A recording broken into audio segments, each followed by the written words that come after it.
Hi, Caleb from Brownells here, SHOT Show 2026, and I'm with Camille at the Rise Armament booth, and we're going to be talking about some new, crazy, innovative triggers. Yeah. So take us through it. All right, so we have the Rev 535 here, and the special thing about this is you can install it in under a minute with no tools. Okay, Yeah. So show us how that works. Okay, so you are going to start with the blade face off. So another thing that makes this really cool is it does have interchangeable blade faces. Okay. So I can tell you about those real quick if you want. Yeah, let's pause right there and talk about those shoes. They come in both curved and flat, and they attach with tour lock technology. So it's both mechanical, where it turns here on this point at the bottom, and then locks in at the top with that hook and magnetically as well. So it's not going to come off if you don't want it to. You got to kind of go up and over intentionally to get that off, but you can change it tool free to go from curved to flat. You start with that off though for the installation, and then worth noting, it also has the built-in pins on it, and with those, they're anti-walk and anti-rotation. So no screws to mess with, no Allen keys, none of that business. So to install it, you're gonna rest it there on the lower. You squeeze those back pins in, clear the receiver wall.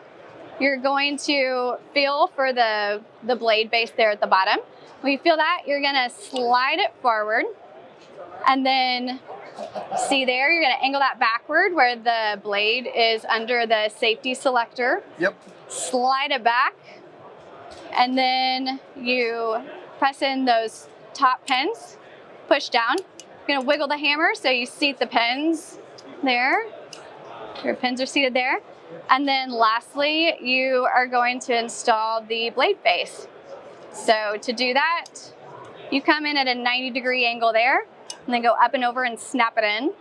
So this is why they're called a slide and snap trigger. Okay, awesome. My turn. Yeah, all right. Let's go. Let's take it out. Just to press the pins, yep. Yep, and then those back ones pop up. As far as like being out in the field at the range or whatever, if you need to get this thing out of there, you could do it with what you have. I mean, you could essentially take 2 bullets and yeah, because you're just pressing in those pins. That's right. it. And I mean, your safety and grip are still there, so right. Easy. All right, so the shoe is off. Yep. All right, we'll come in.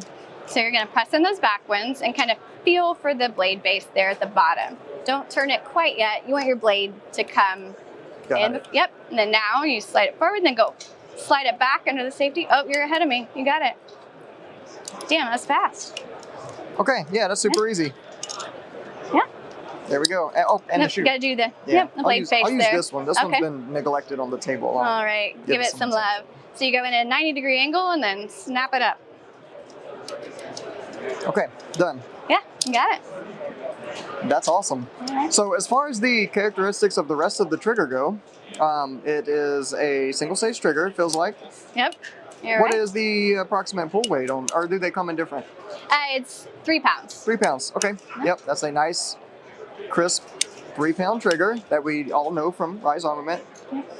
Very insanely short. I always forget how short the reset on these are until I feel it, and I'm like, oh my goodness. It's crazy, right? Awesome. Well, yeah, nickel boron coating on that, so you get that extra smoothness there, that lubricity, super easy to clean, real durable. Yeah, so this is definitely my new favorite cassette style trigger, 100%. Awesome. No doubt about it. Love hearing that. Awesome. Well, thank you so much for taking us through it. Yeah, thank you. And join us when we bring you more content from SHOT Show 2026.